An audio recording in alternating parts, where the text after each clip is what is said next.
Ustedes bien saben, llevamos prácticamente un año exponiendo la carta a los romanos. La carta a los romanos pasa por todos los temas esenciales de la fe. Parte confrontando a la humanidad, diciendo toda la humanidad es pecadora. Todos somos pecadores. No hay justo ni aún uno solo. No hay ningún ser humano que diga yo estoy libre de pecado. Ninguno. Todo ser humano está bajo esa condición de pecado. Hay maldad en cada uno de nosotros.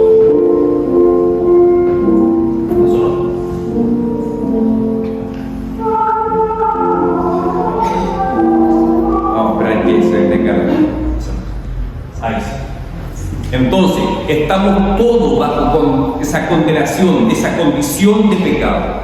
Pero luego, a partir del capítulo 3, nos habla Romanos que Cristo murió por nosotros, que Él pagó el castigo en lugar nuestro por nuestros pecados. Y a causa de la fe en el Señor Jesucristo, nosotros somos declarados justos. Hemos sido justificados, a pesar de ser pecadores, hemos sido justificados por medio de la fe en Jesucristo.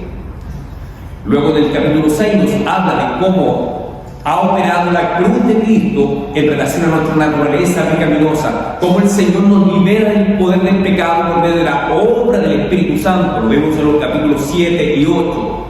Y posteriormente, a partir del capítulo 9 y 11, nos habla de elección soberana de Dios, cómo hemos sido predestinados en Dios.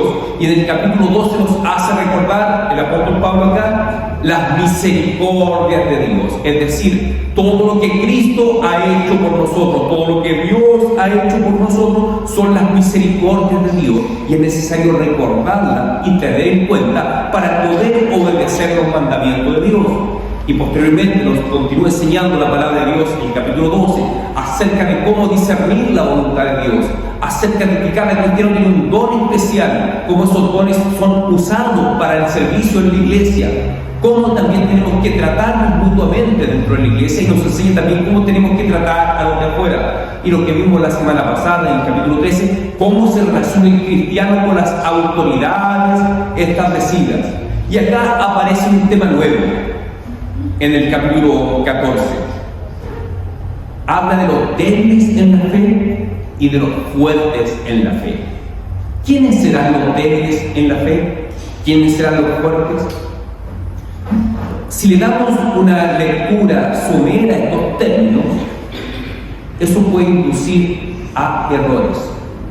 Generalmente uno tiende a asociar a una persona débil en la fe a una persona que es inconstante en su asistencia a la iglesia, que es inconstante en su servicio al Señor, que nunca le habla a nadie de Cristo y que basta que aparezca una prueba difícil en su vida y se desdibuja, se apaga espiritualmente. Pensamos que a eso se refiere la palabra con un débil en la fe. Y cuando hablamos en el contraste, aquel que es fuerte en la fe, aquel que es vigoroso, que está cada domingo, cada semana en la iglesia, que siempre se ofrece para servir en la iglesia, que es proactivo en su servicio al Señor, que no descuida su vida de oración. Ese modelo de cristiano lo tenemos como aquel fuerte en la fe. Pero la verdad es que Pablo no tiene en mente eso cuando dice débiles en la fe y fuertes en la fe. De partida, Pablo está dando por hecho que estos tanto débiles como fuertes son todos cristianos, han sido todos regenerados por el Señor. Por lo tanto, no se trata de que una persona tenga una fe fuerte en Cristo para salvación o otro que todavía no alcanza una fe fuerte en Cristo para salvación. No se trata de eso. No se trata de uno que es más firme en la prueba y otro más débil. No se trata de uno más constante en la iglesia y otro menos constante. No tiene eso en la mente el apóstol Pablo en el capítulo 14 cuando habla de los débiles y los fuertes en la fe. Entonces, ¿de qué está hablando Pablo? ¿A quién se refiere cuando habla de los débiles en la fe y de los fuertes en la fe? ¿Qué tipo de personas son entonces? Para entender eso, es necesario entender el contexto en el cual está escribiendo Pablo a los cristianos en Roma. Muchos de los hermanos que estaban en la iglesia de Roma eran de origen judío. y como tal eran celosos en guardar su religión judía. Y ustedes bien saben que la religión judía tiene un montón de leyes y mandamientos. Entre ellas están las leyes sanitarias, alimenticias. No podían los judíos, y no pueden, que son judíos todos hasta el día de hoy, se abstienen de ciertos alimentos. Por ejemplo, los judíos no comen cerdo, comen vacuno, no comen cerdo, comen peces, pescado, pero no comen marisco. ¿Por qué? Porque está escrito en la ley de Moisés: puedes comer de todo animal que ande en el agua, siempre y cuando tenga aletas y escamas. Los mariscos no cumplen esos requisitos, por lo tanto los judíos no comen marisco, no comen cerdo, está claro. Por lo tanto, se restringen de ciertos alimentos. Imagínense que hay un judío celoso, que es muy irrestricto en cuanto a su dieta, y de repente se convierte a Cristo y llega a la iglesia y ve que en la iglesia los hermanos comen cerdo sin ningún problema de conciencia. Entonces este hermano, que ya se convirtió, que es hijo de Dios, se escandaliza y dice: esto está mal, no se debe comer cerdo. Bueno, a esa actitud de esos hermanos es lo que Pablo le llama débiles en la fe. Aquellos que aún no asimilan bien el significado y las consecuencias del Evangelio y están anclados en su tradición pasada. También en la iglesia de Roma había cristianos de origen gentil que no eran judíos, pero muchos de ellos habían sido adoradores de ídolos, eran paganos. A todo la palabra pagano significa campesino. Pago significa campo, en latín. De ahí viene la palabra pagano. ¿Por qué? Porque los cultos paganos eran celebrados fuera de las ciudades, en el campo. De ahí viene el nombre pagano. Entonces muchos de estos hermanos que se habían convertido a Cristo eran paganos antes. Sacrificaban animales para adorar a sus falsos dioses, a sus ídolos. Y sacrificaban algunos animales específicos.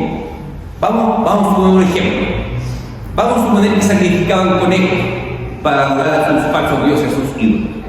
Y de repente este pagano se convierte en Cristo y llega a la iglesia, y una familia de la iglesia lo invita a comer un asado y ve que están comiendo conejo asado, por ejemplo.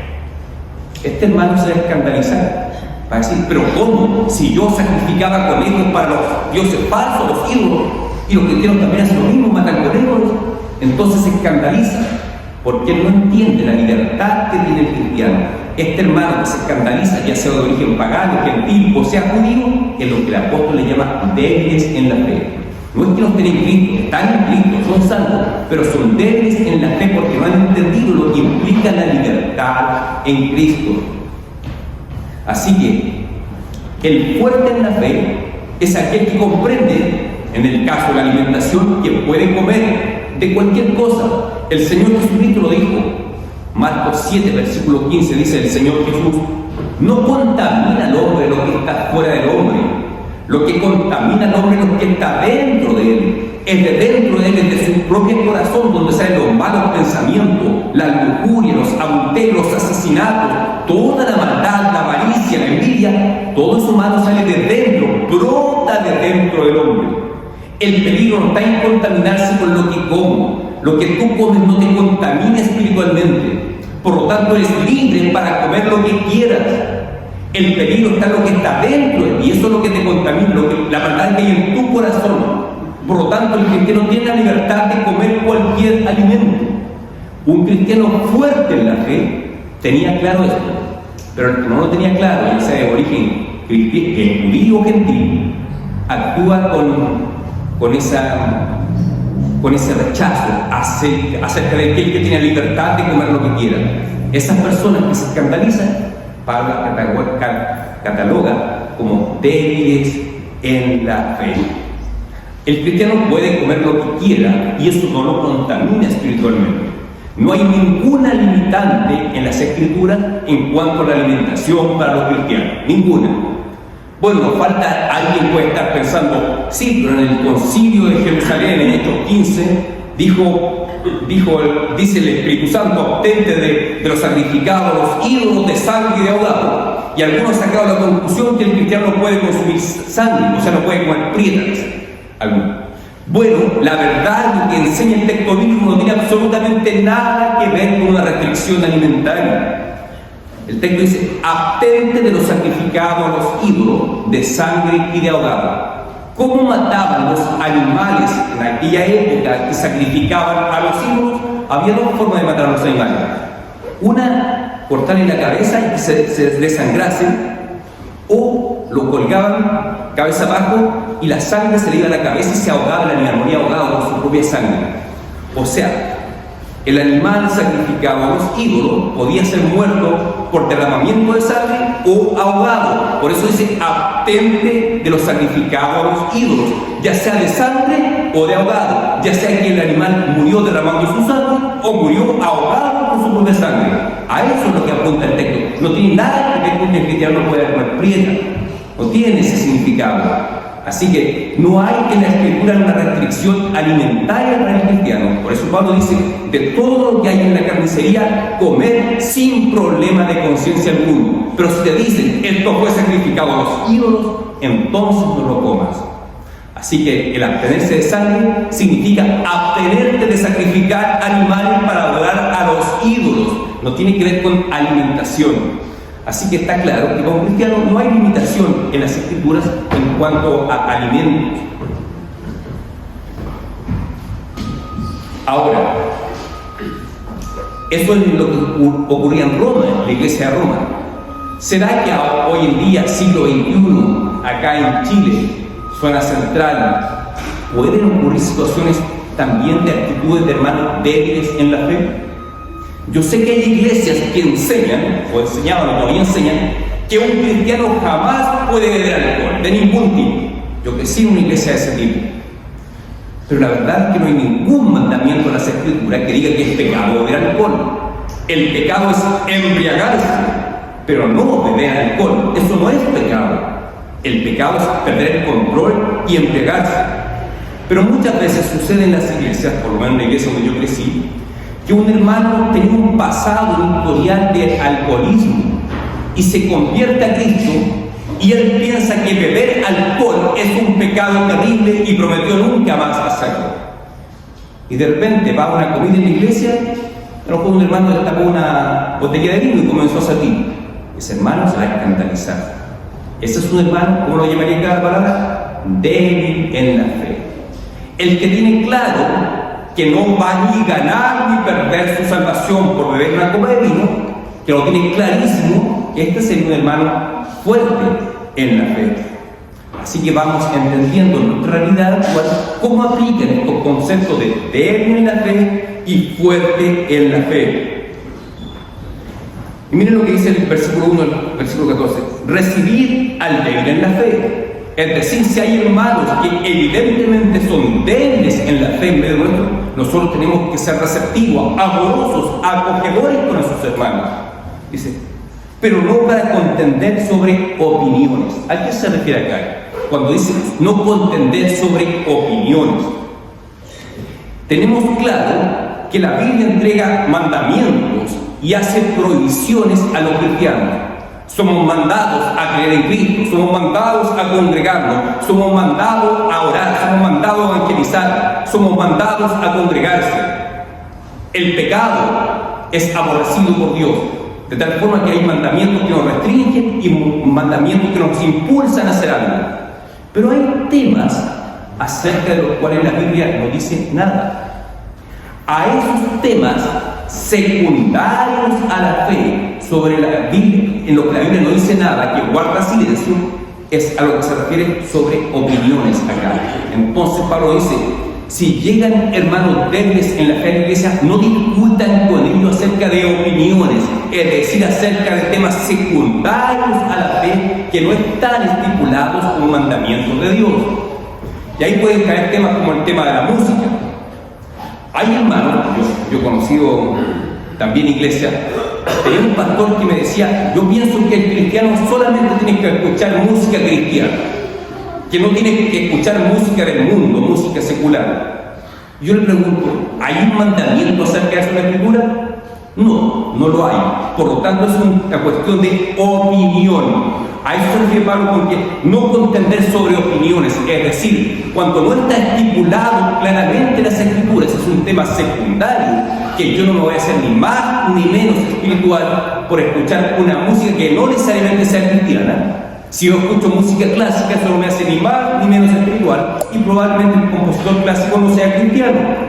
Pero son temas secundarios, son temas de opiniones. La música es un tema de opiniones. De repente, ha sucedido, lo que conversamos en la reunión con las mujeres, que en algunas iglesias ven como pecaminoso que la mujer se maquille o que use pantalón. ¿Dice algo acerca de las Escrituras? No. Lo único que dice la Escritura es que la mujer se vista con modestia. No entra en detalles. No dice en ninguna parte la Biblia la mujer no puede usar pantalón. ¿Por qué? Porque en la época en que se escribió la Biblia no existían los pantalones. Por lo tanto, es un tema de opinión, es un tema secundario. Y aquí los hispanos no contienden, no anden debatiendo acerca de temas secundarios, acerca de opiniones. Y continuamos. Porque uno cree que se ha de comer de todo, otro que es débil comer legumbre. Aquí aplicamos el tema que algunos decían, el cristiano tiene libertad para comer todo, otros no. Yo como solo legumbre por su trasfondo cultural o religioso. Pero esos son temas secundarios, son cuestiones de opiniones, como dice acá la palabra de Dios. Y nos manda a no contender sobre opiniones. Y luego dice, el que come no menosprecie al que no come. El que come de todo es el fuerte en la fe, pero no menosprecia al que no come. El que no come sería, como hemos hablado, el débil en la fe. El que no come no juzga al que come, porque Dios le ha recibido.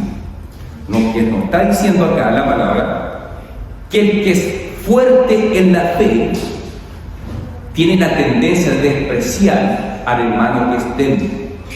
Por ejemplo, dice, no, este hermano débil en la fe no tiene para nada claro. A este hermano no le gusta que cantemos alabanzas modernas, contemporáneas, es chapado a la antigua. No le gustan ciertos instrumentos musicales chapado a la antigua, está fuera de contexto. Entonces el hermano que tiene claro que cualquier tipo de música es útil para alabar a Dios, que cualquier instrumento es útil para alabar a Dios, y ve que hay un hermano que es débil en la fe, que tiene una opinión distinta, el que es fuerte en la fe tiende a despreciarlo. Acá se dan cuenta que los términos débil y fuerte no tienen una connotación uno negativo y otro positiva, no. Ambos son juzgados por la palabra de Dios, hay advertencias contra ambos grupos. El que es débil en la fe, que tiene las cosas claras, tiende a menospreciar al que es más débil. Yo recuerdo una vez estaba en un asado con un hermano de la iglesia hace varios años atrás, y un hermano que era nuevo que venía de otra iglesia. Y para este hermano era pecaminoso beber alcohol. Y los hermanos abrieron un par de cervezas para tomar. Entonces el hermano que era nuevo se escandalizó. Esto es pecado. ¿Y qué hicieron los otros, entre comillas, fuertes en la fe, que tenían claro que no era pecado? Se burlaron de este hermano. En el fondo lo despreciaron. O sea, los hermanos que tienen las cosas muy claras muchas veces, los fuertes en la fe, entre comillas, tienden a despreciar a los débiles. Pero también hay advertencia para aquel débil en la fe. Dice, el que no come, es decir, el débil en la fe, que no juzgue al que come. Es decir, la tendencia de los hermanos que hemos clasificado como débiles en la fe, es de juzgar al fuerte. Por ejemplo, si a un hermano no le gustan las alabanzas contemporáneas, en su corazón juzga a aquel que canta alabanzas contemporáneas y dice, esto no está bien, esto no es espiritual, Dios se desagrada de esto. ¿Se fijan? Por lo mismo, supongamos que una hermana creció con una formación que le enseñaron en su iglesia que la mujer no se podría arreglar el pelo, que no se podía maquillar, que no se podía teñir el pelo, y llega a nuestra iglesia y ve hermanas que no tienen ningún problema en teñirse el pelo, que no tienen ningún problema en maquillarse. ¿Qué dice esa hermana que debe ir la fe? Tiende a juzgar a otras hermanas. Estas hermanas son mundanas, son poco espirituales. Entonces, la tendencia del fuerte es menospreciar al débil, pero la tendencia del débil en la fe es de juzgar al que es fuerte en la fe. ¿Cuál de los dos está bien? Ninguno de los dos está bien. Por lo tanto, aquí hay reprensión, hay exhortación para los dos grupos. Yo no sé si hasta el punto usted se ha identificado como un débil en la fe o como un fuerte en la fe. La buena noticia es que hay una reprensión para los dos, tanto para los débiles como para los fuertes en la fe. Primero, vamos a ver la reprensión para los débiles en la fe. Aparece en el versículo 4. Reitero, ¿quiénes son débiles en la fe? No significa que no sea cristiano, que no sea hijo de Dios, pero afectado por su cultura, por su trasfondo, tiende a juzgar al hermano que disfruta de más libertad. Por ejemplo, si un hermano es de la tradición de que hay que ir a la iglesia solamente de terno y corbata, y ve que vienen, ahora los jóvenes vienen de polera, de jeans, en su corazón los juzga y dice: eso no está bien. Entonces, como el débil en la fe tiende a juzgar al fuerte, la reflexión es: ¿tú quién eres para que juzguen al criado ajeno? Es decir, ¿tú quién eres para andar juzgando a los demás? Dios no te ha constituido como juez, hermano. Si tú eres de lo que Pablo clasifica como débil en la fe, te exhorta la palabra de Dios, te dice: ¿quién eres tú para andar juzgando a los demás? Hermana, si tú consideras que es pecado maquillarse o andar con pantalón, ¿quién eres tú para juzgar a las hermanas que sí lo hacen? O los hermanos que son muy tradicionales, ¿quiénes son ustedes para juzgar a aquellos que no son tradicionales como ustedes? Dios no te ha puesto como juez. El único que nos juzga es Dios. Por lo tanto, quita esa actitud de juzgar, de apuntar con el dedo. Tal vez no lo hagas físicamente, tal vez lo apuntas literalmente el dedo, tal vez no lo dices públicamente, pero en tu corazón sí juzgas a esos hermanos. ¿Quién eres tú para andar juzgando a los hermanos? Preocúpate de ti, preocúpate de tú agradar a Dios. Si tú consideras que de esa forma agradas a Dios, bien, pero no andes juzgando al que tiene actitudes en cuanto a opiniones, es decir, cuestiones secundarias del Evangelio. Tú no tienes que andar juzgando al hermano. Así que la reprensión para esos hermanos que se clasifican dentro del grupo de débiles de la fe es: tú no andes juzgando a los demás hermanos, porque Dios no te ha concedido ese privilegio. Ese privilegio es exclusivo de Dios. Solamente Dios es el que juzga la espiritualidad de cada cual. Entonces, ¿te consideras tú débil en la fe? ¿Tienes esas características? Evita andar juzgando a los demás hermanos que piensan o actúan diferente a ti. Pero estamos hablando de temas secundarios.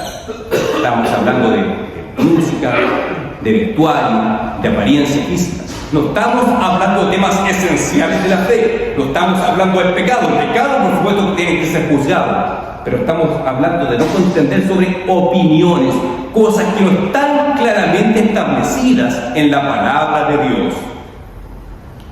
Y si es la reprensión para los débiles en la fe, tú no tienes derecho a juzgar a nadie. Preocúpate de tú de agradar a Dios, preocúpate de tu santidad personal en vez de andar juzgando a los demás hermanos.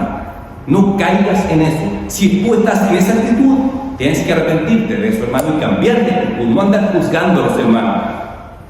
Y ahora, ¿qué le dice la palabra de Dios a aquellos, entre comillas, fuertes en la fe, que supuestamente tienen claro el Evangelio, que tienen claro que son salvos por la gracia de Dios, que no van a ser condenados ni ser premiados porque beben una copa de vino, o si usan jeans, o porque si escuchan una música contemporánea, saben que eso no trae consecuencias sobre su vida espiritual? Lo tienen clarísimo. A esos hermanos fuertes, ¿qué les dice la palabra de Dios? Y aquí voy al capítulo 15, versículo 1. Así que los que somos fuertes, Pablo, debemos soportar las fraquezas de los débiles y no agarrarnos a nosotros mismos. Es decir, tienen que aprender a soportar al que es más débil en la fe y no menospreciarlo, porque el capítulo 14, versículo de Dios dice: el que come, que no menosprecie al que come. Por lo tanto, el consejo de la palabra de Dios para estos hermanos que gozan de mayor libertad: ustedes no menosprecien, no desprecien, no miren menos al hermano que es más débil en la fe. Ustedes aprendan, como dice el capítulo 15, a soportar las flaquezas, es decir, soportar las debilidades. Hermana, si tú tienes clarísimo que no es pecado teñirse el pelo, tú no desprecies a esa hermana que piensa diferente. Aprende a soportar la debilidad de esta hermana. Hermano, si tú tienes claro que si escuchas una música rock, por ejemplo, no es pecado, tú no menosprecies al hermano que piensa que eso es pecado. No puedes menospreciarlo. ¿Y por qué no puedes menospreciarlo? Porque tú vas a tener que dar cuenta a Dios por todo lo que haces. Y Cristo murió por ese hermano débil. Ese hermano es un hermano, está en Cristo. Cristo derramó su sangre por él. Por lo tanto, ¿quién eres tú para menospreciar a ese hermano? ¿Quién eres tú para mirar en menos a este hermano y decir, este hermano no entiende nada? Este hermano no ha entendido el Evangelio, es chapado de antigua. ¿Quién eres tú para menospreciar a ese hermano por el cual Cristo murió? Así que si se dan cuenta, hay reprensiones en la palabra de Dios. Tanto al débil, no juzgues al hermano fuerte. Y al hermano fuerte dice, tú no desprecies al hermano más débil. Y volvemos al capítulo 14, versículo 9. Aquí la palabra se dirige a los dos, tanto a fuertes como débiles.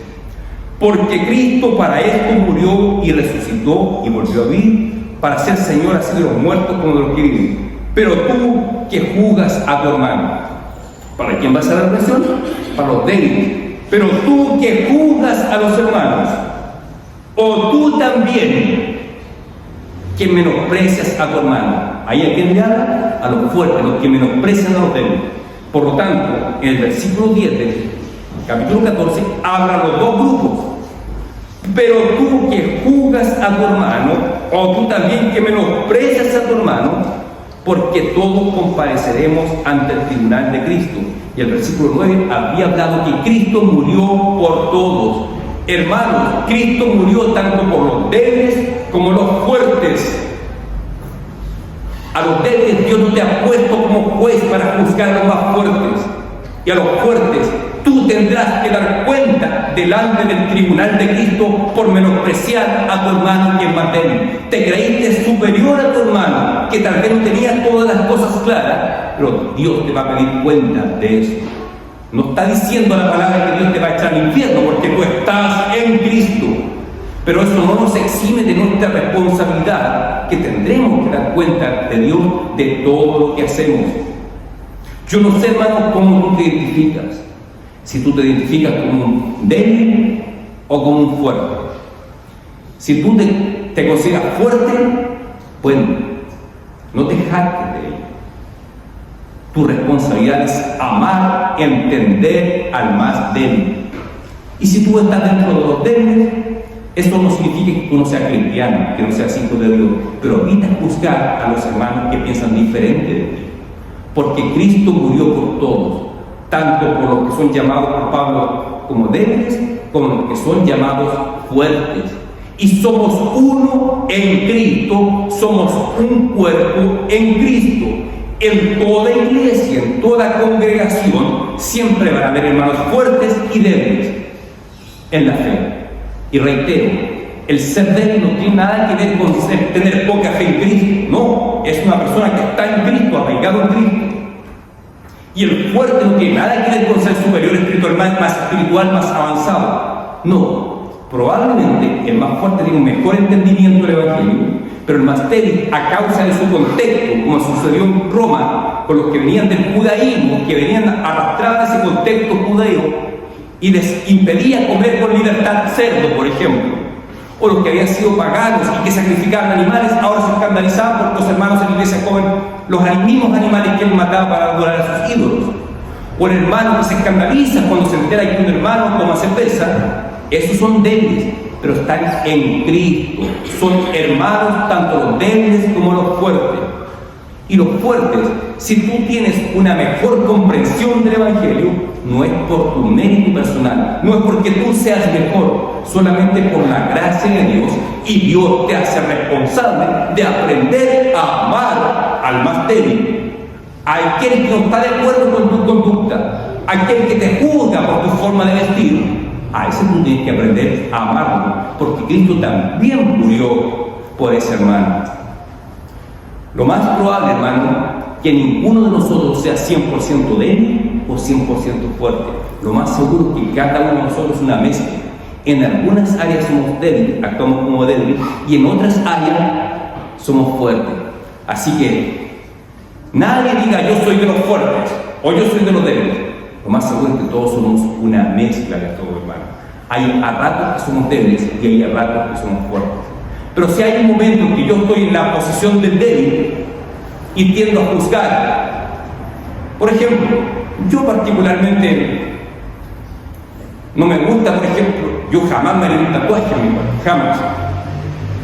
Y si llega un hermano a la iglesia y anda con sus brazos pelados con tatuaje, mi tendencia natural va a ser a juzgar a ese hermano. No está bien ser cristiano y andar con tatuaje.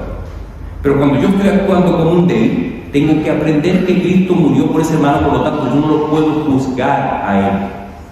Y si hay momentos en que yo estoy en la posición del fuerte, por ejemplo, y si llega de repente una hermana nueva a la iglesia, con su pelo largo hasta la cintura y con su vestido hasta los talones, yo tiendo a pensar, bueno, esta mujer piensa que se va a ganar la salvación por vestirse de esa forma.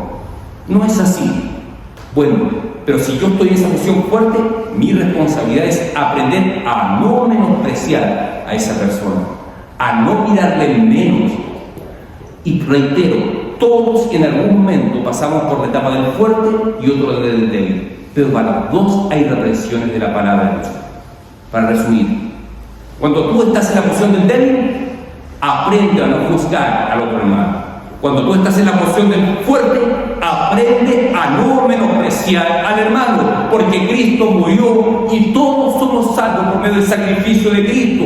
Ninguno de nosotros es salvo por el mérito personal, ni por tu moral personal, ni por tu presentación personal, ni por el tipo de música que escuchas, ni por los alimentos que comes o por los que te restringes. Somos todos salvos por la sangre de Cristo derramada en la cruz.